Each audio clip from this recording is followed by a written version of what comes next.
Welcome to the October 2023 Eclipse Corridor Voyage. So glad you're here. Solar eclipses occur when the moon stands between the sun and the earth. The moon blocks the sunlight from reaching a small segment of the surface of the earth, and that creates the eclipse. On October 14th, 2023, we have an annular solar eclipse.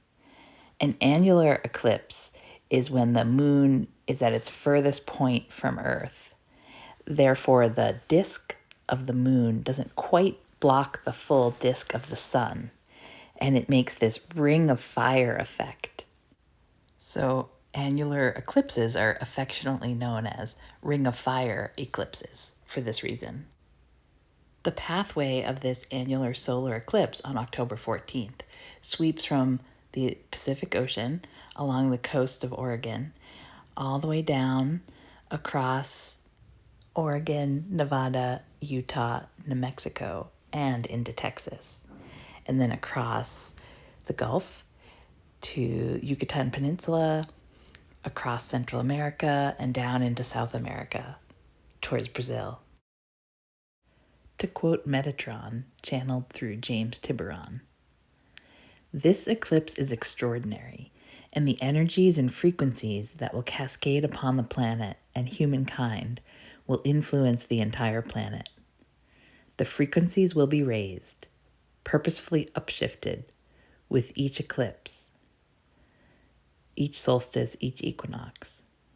These offer opportunities for recalibration, for the Christo upshift and recharging of the grids. Such periods are essential for coding, and we urge you to use this time for rebooting and re-energizing.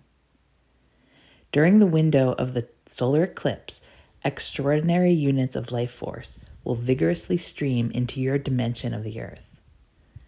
When you meditate with this influx of consciousness units, your ability to co-create, to convert high intent into manifested reality is exponentially amplified.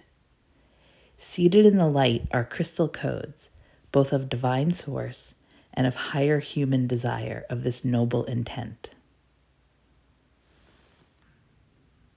As the eclipse sweeps across the heartland of the country, from Oregon to Texas and beyond,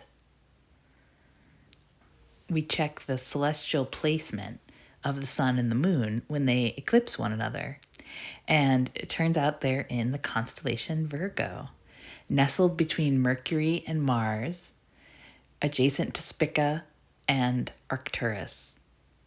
This coding, this celestial coding for this eclipse, has many significant markers. The first occurs at sunrise on the 14th, where the sun and the moon rise with Arcturus, the cosmic rising. The second occurs at sunset on the 14th, when the sun, moon, and Spica set together, the cosmic setting. And the third celestial marker occurs about an hour after sunrise on October 15th.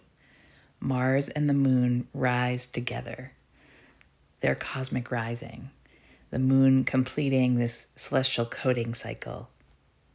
And as exciting as this solar eclipse weekend has been, truly, it is just the beginning of the eclipse corridor. As we move through these next 2 weeks and land October 28th with the lunar eclipse, you can join us and explore more at Inner Space Voyages. This eclipse corridor voyage is free for you to join. I'll put the link below.